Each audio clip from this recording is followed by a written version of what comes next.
Welcome back, everyone, to the deep dive. Today, we're getting into some really interesting stuff. It's from excerpts of a source called Discipline Over Dopamine, Building a Resilient Mind. Yeah, this text, it really zeroes in on something I think we all feel, Yeah. this kind of push and pull. Push and pull between what it's Feeling like chasing what feels good and easy right now hmm versus, digging in, embracing the hard stuff, the discipline hmm for something more lasting down the line. Strength, maybe. Exactly. And the source basically argues that our whole modern world, with all its instant gratification, it might actually be making us, well, Softer.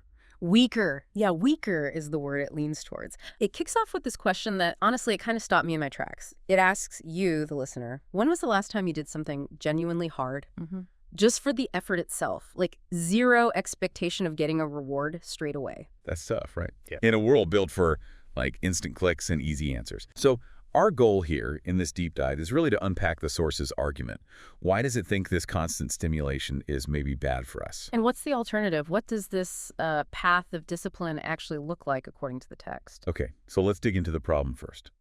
The source observes that, many of us seem almost addicted to stimulation. You see it everywhere, don't you? The endless scrolling, swiping, binge-watching, grabbing fast food. Paints this picture of all dopamine, no discipline. That's the phrase it uses. All dopamine, no discipline. Wow. And the core claim is pretty direct. Yeah. It suggests that every time you choose that easy pleasure, that dopamine hit, Yeah. you're actually making your mind weaker. You're sort of training it to just escape difficulty, Right. run away from it instead of facing it. That idea is powerful. That ease weakens the mind. And here's where it gets, I think, really provocative.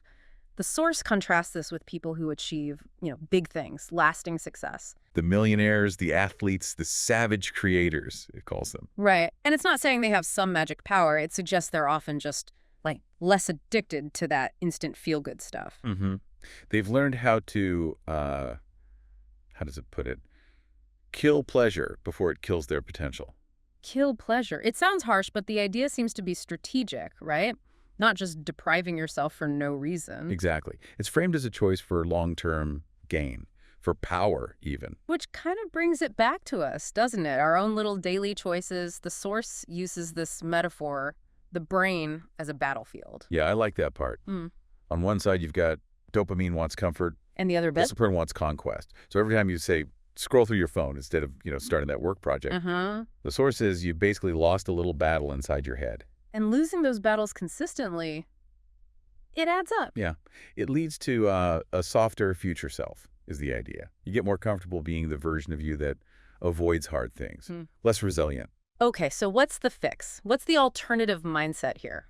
Well, the source proposes you actively train your brain to almost crave discomfort. Crave discomfort. That sounds counterintuitive. It does. But the idea is shifting where you get your satisfaction from, to get high, as it says, from progress instead of pleasure.